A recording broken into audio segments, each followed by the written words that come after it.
as Nick today because a great friend, mentor, and board member. Dr. Eberstadt is Henry Wendt Chair with the American Enterprise Institute, once again, founding member of the U.S. Committee for Human Rights in North Korea.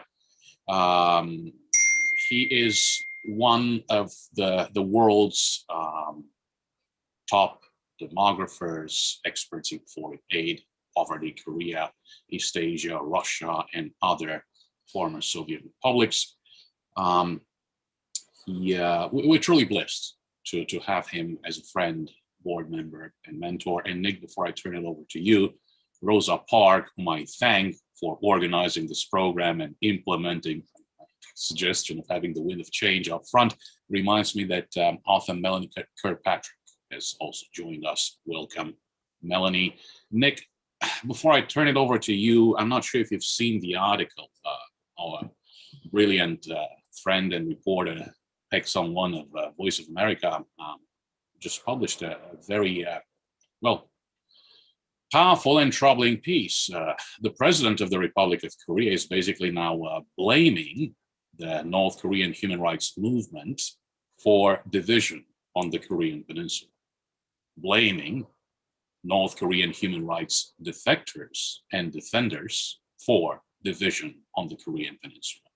The game plan is entirely up to you, Nick, but I do hope that you can address this very concerning issue as well. I'm going to turn it over to you. Thank you. May I call you Greg? Yes, sir, please. Greg, Rosa, thank you very much. Dear friends from HRNK and other friends, ladies and gentlemen, it's an honor to be invited here.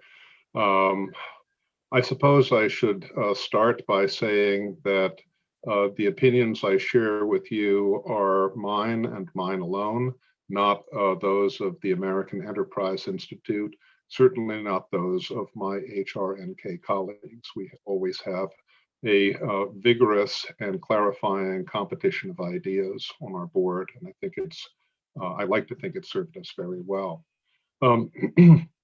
With regard to the article that you just quoted, President Moon's comment, I think he's incorrect.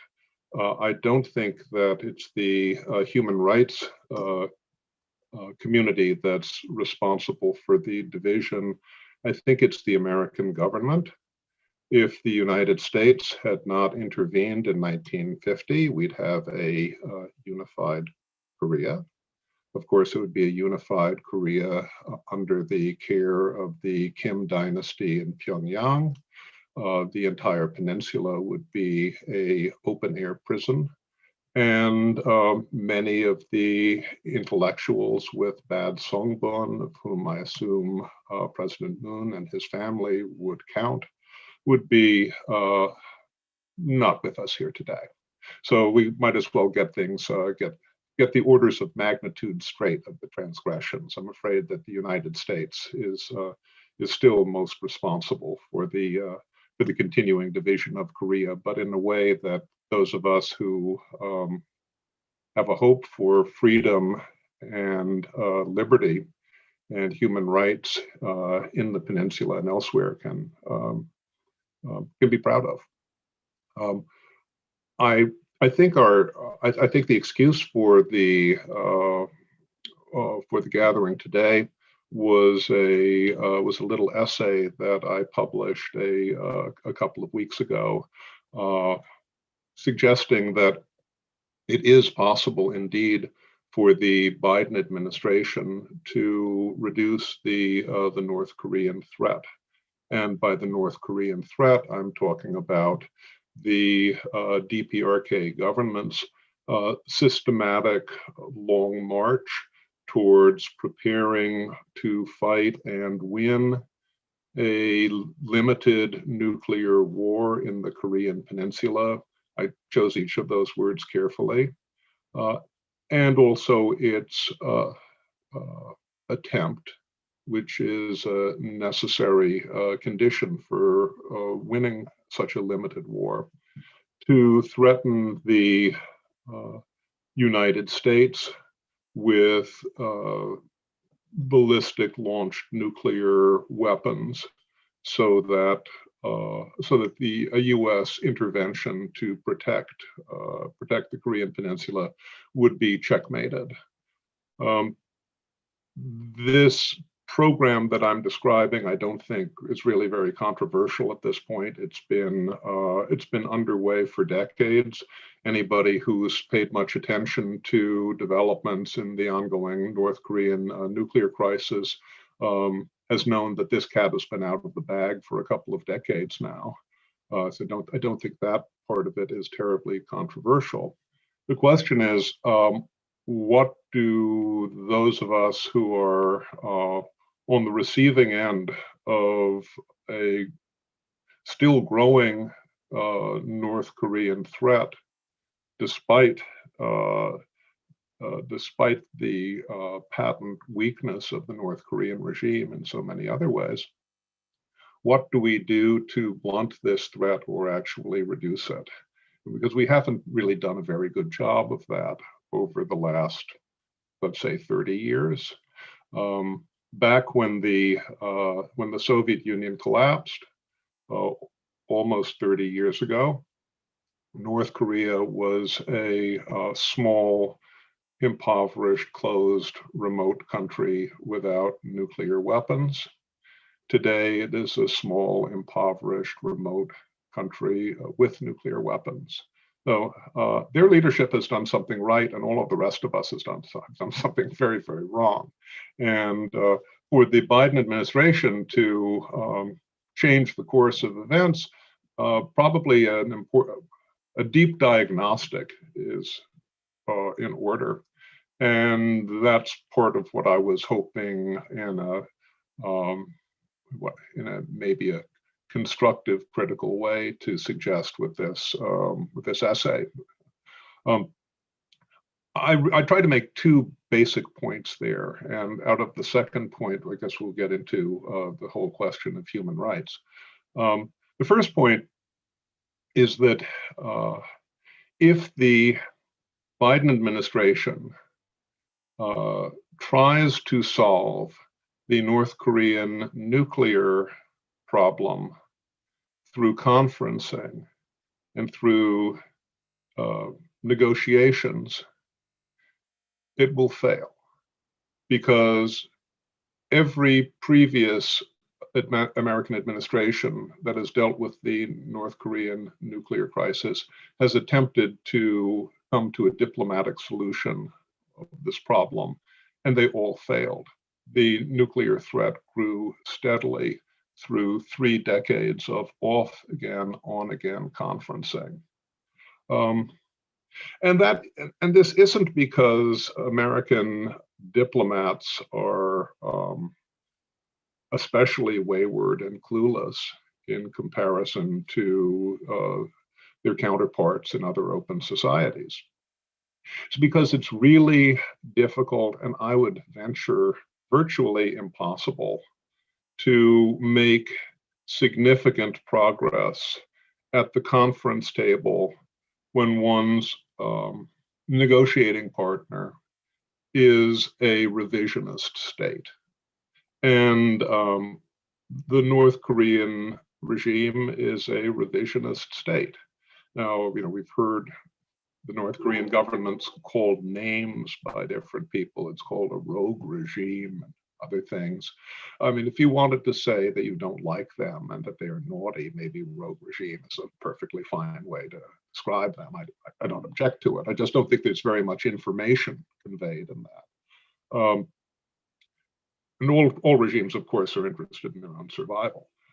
What I think is important to understand in discussing DPRK as a revisionist state is that it is a state that is fundamentally dissatisfied with the geostrategic facts, with the facts on the ground in the Korean Peninsula, in the Northeast Asian region, and beyond. It is fundamentally dissatisfied with the existence of an alternative state on the Korean Peninsula, because the North Korean doctrine, ideology, whatever you wish to call it, looks to the historical destiny of the Korean people as being united and gathered together under the leadership of the Kim family. I mean, that gets us into the 10 principles of monolithic ideology, but they both kind of go together on that point. So, a South Korean state is out, is not possible, not something that can be compromised on. As long as the U.S. is a protector of the wretched, malformed monstrosity in the South, the U.S. ROK alliance can't be tolerated. U.S. protection, U.S. military and nuclear umbrella, they can't be tolerated either. Alliance has to end. U.S. troops have to be out. Nuclear guarantee has to be gone. But that doesn't take care of the whole problem. There's also the greater problem of the liberal international order that the United States has been the foundational architect in devising in the post-war era. And the liberal order is pretty deep-rooted in Eastern Asia. And the liberal international order deeply advantages the puppets in the South against the pure race in the North. So there are big problems there too. The only viable way at this point that the North Korean regime has of changing the facts on the ground in through any instruments at its own disposal are the WMD threat. And so the idea that the North Korean government will sit down at a table and kindly agree to denuclearize in the way that we use that phrase is, let's say, it's pretty unreasonable of us to ask. And it's even more unreasonable of us to assume that our negotiating partners will agree to it. It really doesn't matter what we dangle in front of them, whether it's beautiful beachfront condos near Nampo or whatever sort of future destiny we can show them at high-level meetings with Kim Jong-un. It's not something that a serious nation state and security regime would bargain away. So as long as we look to a diplomacy-first solution, we're going to really be assigning our leadership to pursuing a fool's errand, and so that's not a very happy diagnosis, but I don't see how we get around it. That doesn't mean no room for diplomacy. There's lots of room for diplomacy. There's just not much room for diplomacy with the DPRK. There's room for diplomacy with our allies. There's room for diplomacy in bringing together a coalition of interested parties who share some of our concerns, and we've got a broad range of concerns. There's room for diplomacy with unfriendly governments like the one that run the Chinese Communist Party and the government in Beijing, or Putin and the Kremlin. There's plenty of room for diplomacy, and there's even room for some diplomacy with the DPRK. It's barbaric not to talk to one's adversaries. It's also there is a space for diplomacy where one can try to avoid needless misunderstandings that could pile on top of the very deep fundamental disagreements that we have. But that's a very different view of diplomacy from what we've seen for the last 3 decades during North Korea's march towards being a permanent nuclear weapon state. So if we don't have a diplomacy first policy, then what do we do? I don't think we need to sit around waiting for Kim Jong-un to get in touch with us. I don't think we need to be drying our hair for the next 4 years waiting for the phone to ring. There are an awful lot of things we can do on our own or in conjunction with allies or in conjunction with allies and international partners and friends, whether governments or other organizations, to reduce the North Korean state's killing power. And we can do all of these things by ourselves and with our friends and others, without North Korea's assent, without Kim Jong-un's permission. We can start by ourselves whenever we want to. And we actually, I mean, I've heard long enough that North Korea is the land of lousy options, and some people use that phrase. I don't think Victor, who's associated with that phrase, Victor Cha, I don't think he uses that to mean we can't do anything. But many people who hear that phrase translate it through their Google Translate function to we can't do anything. That's really far from true. The North Korean state is kind of on the ropes now with the economic tailspin, the COVID lockdown. I mean, Kim Jong-un doesn't say that we're heading towards an arduous march just to, get people in the Workers' Party excited. That's a very serious warning about the circumstances the state is currently facing. So there is less room for the North Korean state to maneuver now than there may have been for some period of time. That's one thing the Biden administration comes into office inheriting. There's also another, I think, very advantageous thing that the Biden administration inherits, and that's the entire thicket of international economic sanctions. Now, because the North Korean economy is so deliberately enshrouded in secrecy, it's been very hard for outsiders to assess quantitatively how severely the sanctions have been biting. And there's quite a bit of disagreement about that. I'd say take a look at what Kim Jong-un has been saying since 2019. Under any circumstances, he'd want the sanctions gone, especially the UNSC sanctions. But he's been, I'd say there's a little bit of a flavor of alarm that has gradually grown from 2019 to the present about the sanctions. And from our standpoint, the great thing about the sanctions is they can never go away unless the US, as a permanent member of the UNSC, refrains from vetoing the end of these. The choke chain is there for as long as we want it to be there, and we have a lot of leeway in deciding just how hard to tug at that particular one.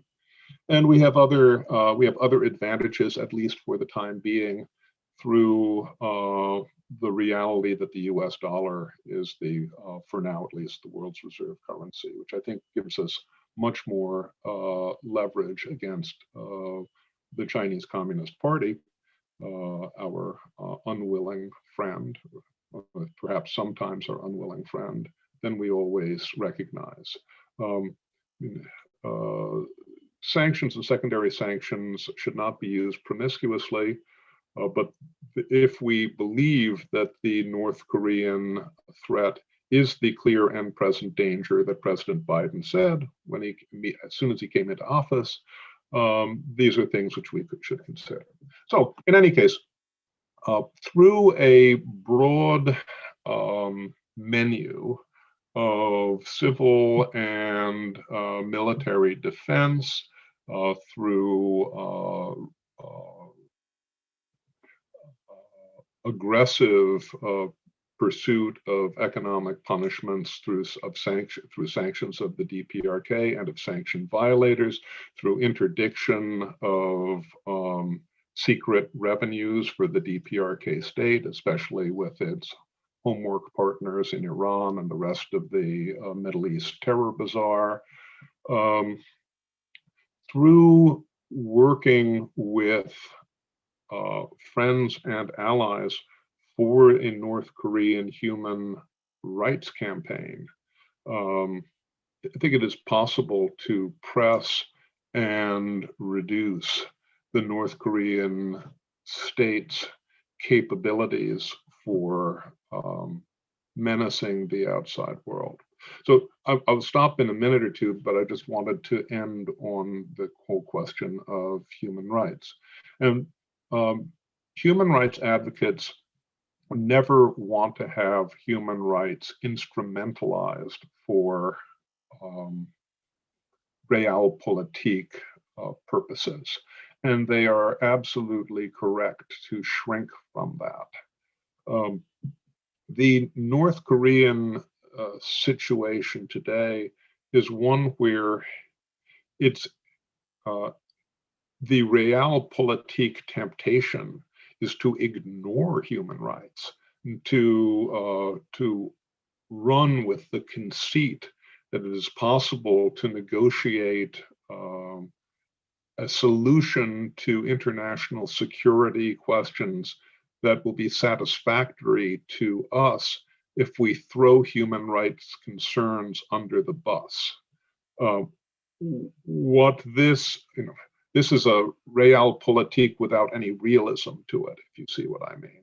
Because any realistic understanding of the North Korean regime would recognize that the very same impulse to threaten and blackmail the world is the external face of the domestic policy that treats its subjects as insects, whose subtraction from the planet is really of no concern unless it has some sort of consequence on resource supplies for the royal court and for the military and for the secret police and for the uppermost levels of the society. Part of a successful North Korean threat reduction campaign, I think, will be following up on the COI of 2014 of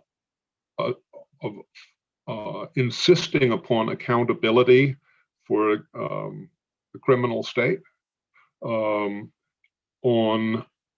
forever pressing and reminding the rest of the world of the crimes of the Kim family and of the lack of legitimacy and authority that a monster state, which has jailed and in important ways enslaved its own population, must be recognized as holding. And we shouldn't be shy about talking about a post-Kim, post-DPRK Korean Peninsula. The nightmare of human rights in the northern half of Korea is a result of the state that occupies that territory. The North Korean nuclear crisis is the North Korean state. We shouldn't be shy about trying to think about what we can do to make for a successful and free Korean Peninsula in the future. And that may not mean in 45 minutes, but part of the brief of responsible governments around the world is to do longer term policy planning as well. I'll stop there. Thank you for an inspiring presentation. What HRNK board members and staff members have been doing for 20 years now, because this is our 20th anniversary, we'll talk about that more in the coming weeks and months. What we've been doing has been to raise generation after generation of young aspiring scholars aiming to become human rights defenders, which is great news for us. We're going to have our largest class ever, a hybrid model, both virtual and in-office presence. The first question comes from one of those aspiring young scholars who's joining our team in the office this summer, Michelle Dang of Mount Holyoke College. Michelle says, I wouldn't consider the DPRK as a revisionist state, but they indeed do have revisionist ambitions. Dr. Eberstadt, could you please further explain why the DPRK is revisionist? That's an excellent question, and I'm glad Michelle asked that. I'll try to clarify my point of view or my analysis on this. Revisionist states, as you know, are states that have fundamental as opposed to conditional disagreements with situations that they face in the world of politics. And the reason I say that the DPRK is a revisionist state with regard to its view of unification is because unconditional unification on North Korean terms is the only point of view the government in Pyongyang has expressed since its establishment in 1948. The surprise attack in 1950 was an expression of a certain sort of view of unification policy. And the unification policy is we eradicate you. Since 1950, I don't think we've really seen any appreciable change in the North Korean government's viewpoint towards the South. I know that President Moon would like to have a representative's office up in Pyongyang, but when I last looked, the only South Korean representative office that was allowed in Pyongyang was the AINDF, the Anti-Imperialist National Democratic Front, which is an imaginary group of so-called South Koreans who are committed to the overthrow of the puppet state, that would be Moon Jae-in's government, bolstered by imperialist bayonets. Those would be us. As long as this is the government's viewpoint, and it is insatiable on this irredentist matter, all sorts of other things become difficult or actually impossible. And if the North Korean government cannot agree to recognize the legitimacy of an alternative government in the South, I'd say that that's more or less a textbook definition of a revisionist state.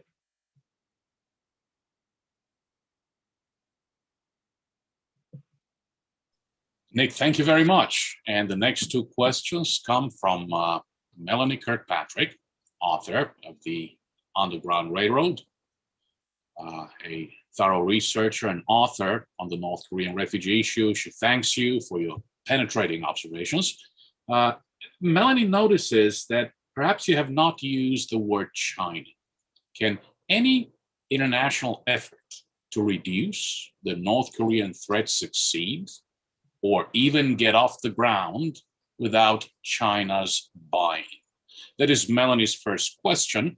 And the second one is, what is the role of escapees, defectors, refugees, however you want to call them, depending, of course, on the different circumstances? Melanie, thank you for asking. Thank you for being here. Thank you for being a witness for truth on the escapees. First, to the China question. Along with the land of lousy options mantra, I think the second item of received wisdom within the Beltway that one always hears when we start talking about the North Korean threat. So we can't do anything without China. Of course, it would be very nice to have a helpful and willing Chinese partner that was as concerned about human rights and the North Korean threat as we are, and is concerned about the threat that the North Korean state poses to the US and her allies as we are. But I don't think we're going to live long enough to find that sort of a China, at least one governed by the CCP. So if we dispense with the illusions and the wistful thinking, which we still hear in Washington, that if only China would help, I think we can see that we've got a lot of options for dealing with the North Korean threat and with the North Korean human rights nightmare that don't require China's assent or acquiescence either. Just on the question of human rights, for example. Remember over all of this period of time, there's over the last decades, up at US UN and in Turtle Bay circles, you know this very well, Melanie, there's always been this wringing of hands of what if the PRC vetoes a resolution about human rights at the UN Security Council? We should kind of water things down and see if we can find a common cause there. Well, call me a problem child, but I think that's exactly the wrong way to look at it. I think the right way to look at it is go ahead and veto. And if you like vetoing it once, see how you like vetoing it 30 times in a row. Do you want your only brand in the world to be as the protector of the North Korean human rights nightmare? It's your choice. That's the way you want to do it. We can play that way too. But of course, we haven't done that, and we don't know exactly what would happen if we threatened to do that until we take that sort of a posture. But that's a smaller point in a larger question about the unwilling accomplice, PRC. We have a fair amount of leverage over China through the possibility of sanctions and secondary sanctions that I mentioned before. At the moment, the idea of an international renminbi zone for doing business and finance is a fantasy. The US dollar zone is still by far the largest. Prohibiting businesses or large banks from operating in that zone is a death sentence for an awful lot of big international concerns these days. I think we've got a lot more leverage over an unfriendly government than we sometimes recognize. And indeed, I think one of the real reasons that the Treasury Department has been so hesitant to use this leverage is because of the possibility, not that we could do too little, but that we could do too much, that the Chinese financial system would be vulnerable in such a way as to cause a terrible international crisis. That's not saying we can do too little, that's my point. So on the question of escapees, I think this escapees are an absolutely important and integral part of the human rights conundrum and of solving the human rights conundrum. If there were more escapees leaving the DPRK, do we think that would make the DPRK, that would increase the cards in the regime's hands, or that would press it towards unwanted reforms? I think I could make the argument for the second. It's possible that it's possible we'd have a Mariel sort of situation with Castro, but it's also possible that people would be looking at the East German model.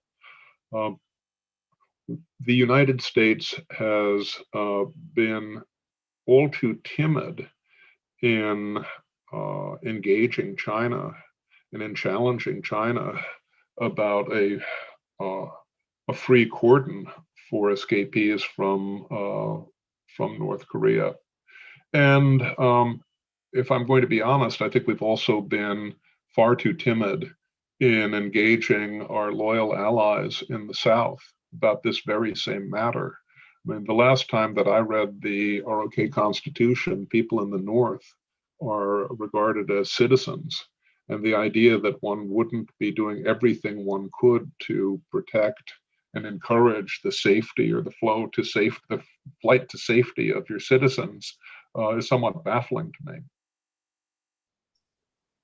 Nick, thank you so much. And on your remarks regarding a Security Council resolution, even before that, for 4 years in a row, 14, 15, 16, 17, the issue was placed on the agenda of the UN Security Council, and even we, the United States of America, would be to blame for abandoning the high ground we once held. We have to retake that high ground. I think you'll have to bear with me. We may have to go a little bit into overtime because we have a lot of great questions from great scholars and human rights defenders. And the first one will go to HRNK author David Hawk, author of HRNK's first ever report, The Hidden Gulag, author of multiple reports, and HRNK's 50th report, soon to come out. So David's question is, what would a limited nuclear war on the Korean Peninsula, a war that Kim thinks he can win, look like? So does he have a win-win scenario there? And how would such a limited nuclear war work?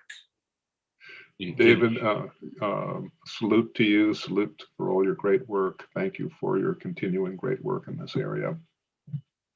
I'm not a military guy, so I'm going to give you an unsophisticated answer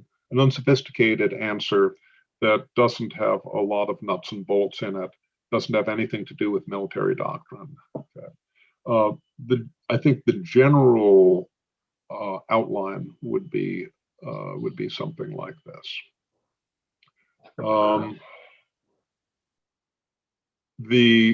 I'll give you at least one example. There are a whole family of different examples one could come up with in different, particular sub scenarios, but just one general example. So the North Korean media announces some morning on the time of the DPRK's choosing, when they feel the circumstances are propitious, that the US has attacked, you tell me what, Yongbyon, a small missile site in North Korea, and they show a lot of smoking debris on their media, which is what the terrible American attack wrought. And in the spirit of words for words and actions for actions, the North Korean government is going to do a corresponding level of reprisal to South Korea. Now, of course, the American attack is invented; it didn't really happen. But then the North Korean side launches a couple of thousand shells at you tell me what. At Osan, missiles at Osan, shells at Yongsan. A couple of thousand people are killed from 30 different nationalities. And then the question goes to the President of the United States, what do we do? It's possible that the President of the United States will say, we escalate, at which point the likelihood of a general war in the Korean Peninsula, which ends with the demise of the DPRK regime, the death of the Kim family, but also the loss of hundreds of thousands or maybe even more lives in the interim, is one possibility. The other possibility is that the American president tries to find the off-ramp to de-escalate the tension, because North Korea is a nuclear power, and escalating into a possible nuclear counterstrike doesn't seem like something that they taught you at the Kennedy School of Government to do. And so finding the off-ramp, deconflicting, waiting, reducing tensions would be one scenario in this sort of limited war that hasn't, it is a war which is informed by nuclear realities, although it doesn't involve an exchange of nuclear missiles or nuclear weapons. But if we follow my my little musings there a bit further, you'll see that if the US hesitates against a credible North Korean nuclear power in that sort of a scenario, the credibility of the US ROK alliance ends that day. And maybe American soldiers will stay around for another couple of weeks, or maybe even for another couple of months. But the integrity and the credibility of the alliance is destroyed by that. The United States does hesitate. It does not get involved. And actually, if one were a South Korean citizen in that sort of circumstance, maybe we want the United States out because they're sort of bullet magnets. That's just one of many different sorts of scenarios that I'm talking about, and that's why I chose the words very carefully about a fighting and winning a limited nuclear war in the Korean Peninsula. It doesn't even necessarily have to involve detonation of nuclear weapons, and my guess would be that the most successful scenario from a DPRK standpoint would be one that did not. Because detonating a nuclear weapon from a DPRK standpoint, I think would only be satisfactory if they were about 100% sure there would be no reprisal. Nick, thank you. The next question comes from Ambassador Robert King, former Special Envoy for Human Rights in North Korea, HRNK board member. He thanks you for your remarks, and he asks you, Secretary of State Blinken said that a special envoy for DPRK human rights will be appointed. So what is your view on the value, on the merit of having a special envoy for human rights in the DPRK? Well, Ambassador King, Bob, I mean, I think you're what we call an existence proof of the importance of having an ambassador, special envoy for human rights in DPRK. And you could probably answer your own question much more ably than I can, but I'm going to try to take a crack at it anyhow. The international movement for human rights in North Korea is a great and noble cause that is maybe the closest thing that we have today to, what abolitionists would have been in an earlier time, because this is the nearest condition I think we have to abject slavery for a modern population. And with a tireless advocate from the US government making cause with people in other open societies And I think it's possible to make calls with governments that are authoritarian, at least with some authoritarian governments on this as well, with groups from civil society all over the world. I think we can revitalize the international movement in a way that certainly hasn't happened over recent years, as Greg was mentioning. I think I get demerit points if I don't speak about the elephant in the room here as well. The elephant in the room is the South Korean government. It's beyond shameful that an administration so largely composed of self-declared human rights advocates should make themselves deaf, dumb, and blind about the human rights nightmare across the demarcation line in their own country, in their own peninsula. Someday, someone will write a great treatise on the reasons for the psychopathology of North Korean human rights in certain quarters in South Korea. And I'm not the person to do that, but I know it remains to be written. In the meanwhile,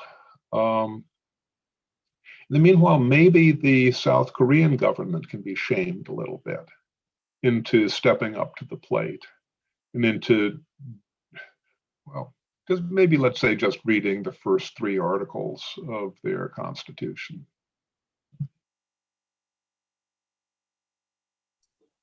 Nick, thank you very much.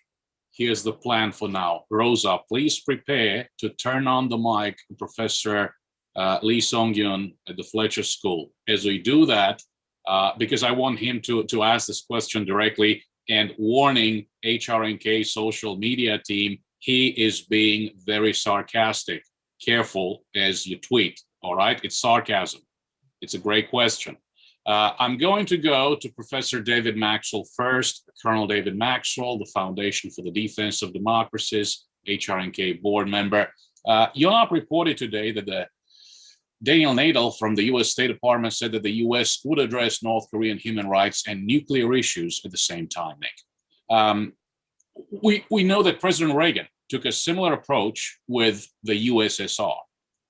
Could you suggest some ways to operationalize such dual track approach? So can we take it to that stage? Well, I think Professor Maxwell is much more steeped in this history than I am. So let me see if I can give a rendition which you find satisfactory. During the Cold War era, with the Helsinki process, we found it possible to proceed on a number of separate tracks, a number of separate baskets. And one of the baskets, of course, was the human rights basket. Now, we might debate whether the USSR and the DPRK are perfect analogies for one another. I don't think they are. The Soviet, late Soviet era socialism was, I think, in some important ways, very different from the DPRK, which is motivated much more by an ideology we might call racial socialism. I'd say national socialism, but that term has already been taken by somebody else. So under learning from our experiences during the Cold War, I think would be very beneficial. What we certainly should know, without going into deep operational detail, is that we should never allow a trade-off between our human rights objectives and our other international security objectives. Because I think sure as day, if we sacrifice the former, we'll find that we lose on the latter as well. Nick, thank you very much. With your permission, we will have to go over time. I'm afraid we have a lot of great questions left. And I assure everyone that, Nick, if you're okay, we'll take all of them. Sure. Thank you so much. So we're going to go to Professor Lee next. Yun, please go ahead. Thank you, Greg. Thank you, Nick. Nick, in addition to the very serious crime committed by the United States government, as you noted, the crime of intervention in the heroic Revolutionary War of Liberation in 1950, the United States government, I would add, is also criminally liable as a co-conspirator in the partitioning of Korea in 1945, as the Soviet troops were advancing toward Korea, entering North Korea. Thereby, the United States committed the cardinal sin of having saved the South. If not for these egregious crimes, Moon Jae-in, by virtue of his father having been a bureaucrat under colonial Japan, would probably have saved himself, I don't know, about 50 years of fretting about democracy in South Korea or the atavistic imperialist threats emanating from Japan. He would have ended up in a concentration camp and would have been unencumbered by such concerns. So what are the conditions under which the United States can atone for its sins by simply serving South Korea up to the north on a silver platter, so that Moon Jae-in can realize his dream of unification and does not have to worry about being called a boiled cowhead, a parrot raised by America, a revolting flunky, and so on? Well, Professor Lee, Yun, as sometimes happens, you ask unanswerable questions, or questions that are unanswerable by me, and I suppose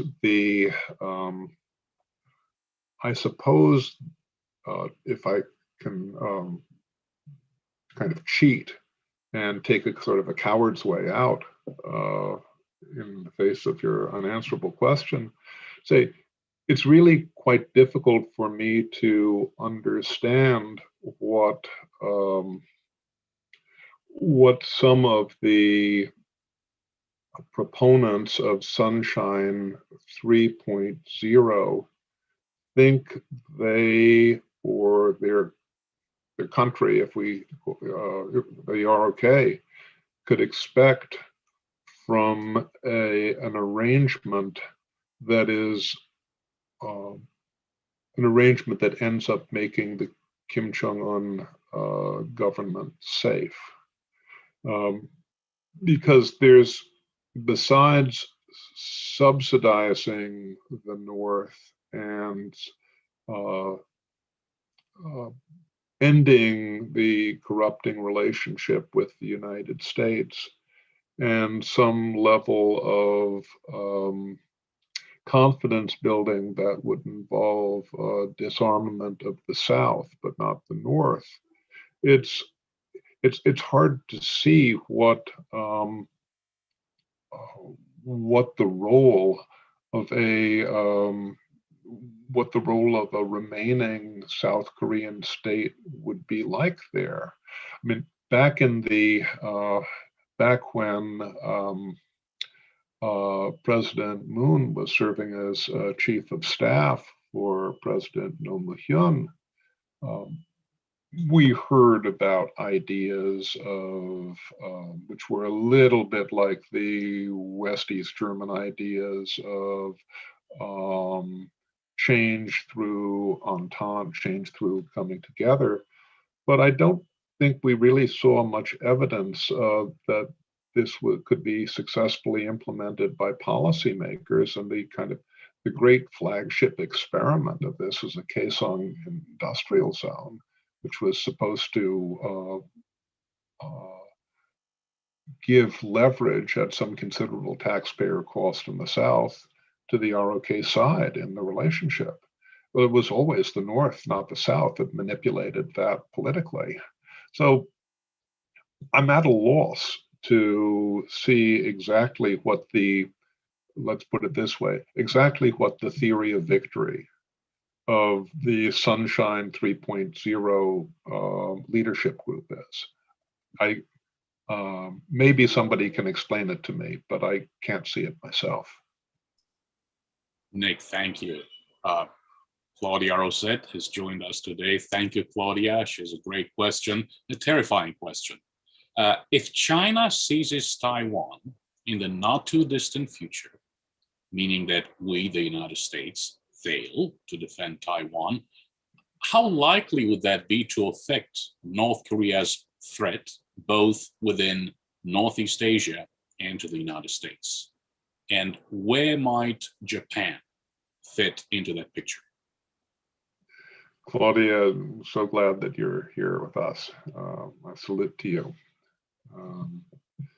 and to your courage. That's a really hard question. And I can only speculate about it because I don't have a very good answer for it. It would be a very different world with a Taiwan that had been absorbed somehow by the PRC. Be a very different world. And all sorts of things would be in play in East Asia and in the US, and actually all sorts of things would be in play far from Asia as well, in Europe and elsewhere.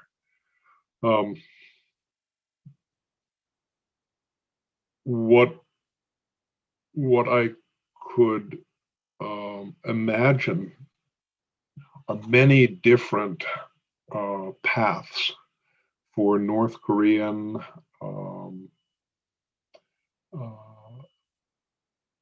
objectives, for behavior by a South Korean government, for behavior by a Japanese government, and of course for behavior by the US government. I mean, how do we put it? Can we say the loss? The loss of Taiwan would be a earth-shaking geopolitical shock. And I'm not sure that we can know how the different actors I just mentioned would behave in the wake of that shock. I can imagine a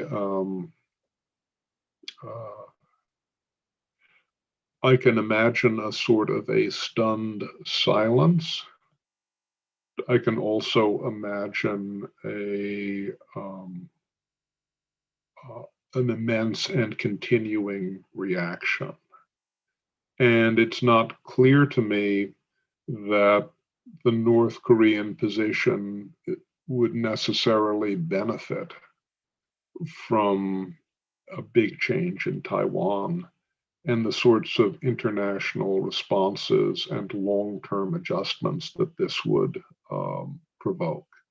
And I'm being very, very general here because it's very hard for me to talk about any particular aspect with specificity.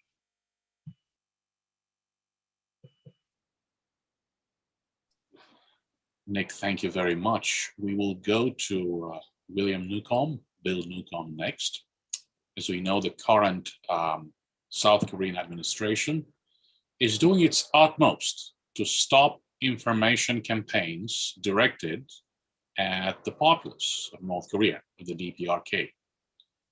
Should the target audience be shifted to the population of the Republic of Korea, South Korea, especially to expose them more fully to details revealed in the report of the UN Commission of Inquiry, which you mentioned in your presentation?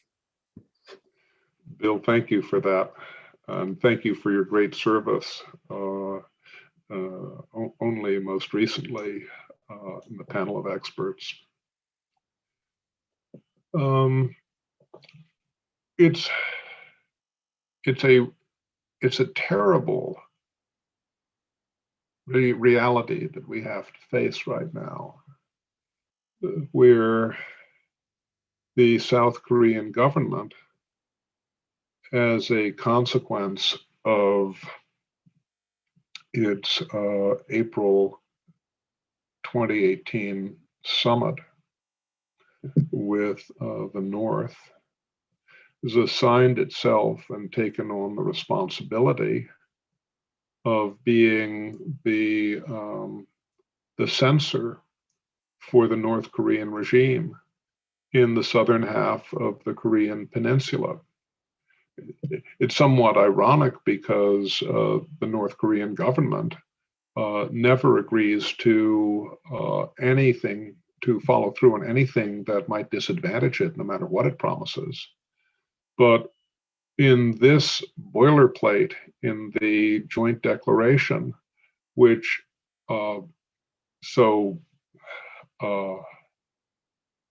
patently disadvantages an open society, the South Korean government, for some reason, sees itself as duty bound to follow through on something which should never happen in any open society. To have the Kim Yo Jong and Kim Jong Un's be their outsourced censors in part of the peninsula they don't control.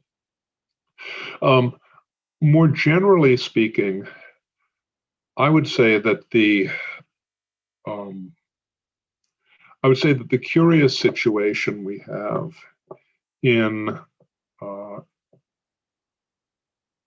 the South right now, and you know very well the wide range of threats to freedom that we see our friends facing, our ally population facing in the South from within their own state. This would seem to me like an absolutely ideal opportunity, again, almost a casebook opportunity for public diplomacy. I mean, in open societies, one makes one's case and one looks for constituencies or coalitions that share one's objectives. And if for some psychopathological reason, a government is out of sympathy with the notion of human rights in the North, the blessing of democracy and free speech and open communication allows free people to the purview of discussing and convincing and creating coalitions. So I think we've got a very wide brief in that particular regard, with regard to the whole question of human rights and talking with people in the South. Thank you. Guess what? Don Kirk is here. He's also asking a question. Looking to next Friday's summit, what concessions is President Biden likely to make to President Moon for the sake of rapports with the ROK government? Do you think the Biden team has crafted the summit to make sure Moon goes home happy? Do you think that he can go home happy while the United States calls for denuclearization and decries human rights abuses? Don, you know the answer to those questions much better than I can possibly know. So I think the camera is facing the wrong direction. It is kind of interesting what has happened over the last number of years since 2018 with what we might call the Kim whisperers in the South. And the people who meet the people who meet with the leadership in the North and explain to the United States government that the Kim family really, the Kim family really wants exactly what the Americans want to hear. It's turned out to be a pretty good way to try to convince American leadership certain directions of policy. And the remarkable thing to me is not only being able to make a pitch that the North Korean side really wants to, just exactly what you want to get out of this deal, but getting the Americans to believe it. That's the part that I don't quite understand. I'm obviously a few steps behind on this. Let's see how things look after the summit. Let's see if the Kim whisperers are still on a roll then. Nick, thank you. This is the second question she's asking, again, our new intern, Michelle Dang, but it's a very good question, perfectly relevant to our work. Should spectacular, dramatic change come to the Korean Peninsula, to the northern half of the Korean Peninsula in particular, how would such a process enable transitional justice in North Korea? Huge. How they want to tone for, yes, what has been done on people in North Korea? Huge question.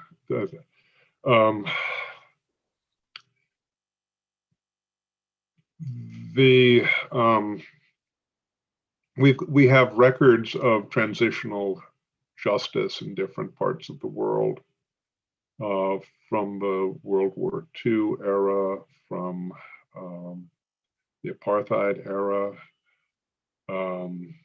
from the post-Soviet era, and I'm sure from many others that people could adduce. And they raise very unsettling questions, and at the end of the day, a lot of unsatisfactory decisions, whichever side you find yourself in principle promoting. There's no way that I can imagine, however, that one can proceed with transitional justice in the North that doesn't entail an absolutely unvarnished documenting and outlining and examining of the crimes of the North Korean regime.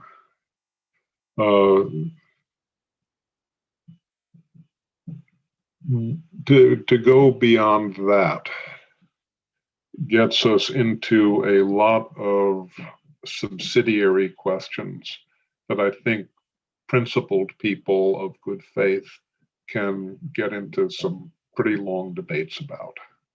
But I think that would have to be the sine qua non for whichever paths unfolded from there. Nick, thank you so much for having been so patient. But before I thank you and all participants, let me advertise our next program that is going to happen on Wednesday, May the 26th, from 4 to 5 p.m. Seo-hyun Lee and Hyun-sung Lee, both of them brother and sister, young North Korean defectors. North Korean escapees run a lot of very successful YouTube programs. The two of them are some of the best. And of course, the title of their program is Pyongyang. So I asked them to speak under the title, First We Take Pyongyang, then we take Pyongyang, inspired, of course, by Leonard Cohen's First We Take Manhattan, then we take Berlin, which is, of course, going to be our soundtrack for the next program. Nick, let me thank the wonderful participants who have asked so many great questions today. And let me thank you for your, first and foremost, for your leadership, for being a great board member, leader of this North Korean human rights movement, and for taking the time to meet with us virtually today. And I, of course, look forward to doing this in person soon at our new home. Nick, thank you. And Greg, Rosa, thank you both very much. Friends, thank you for joining as well.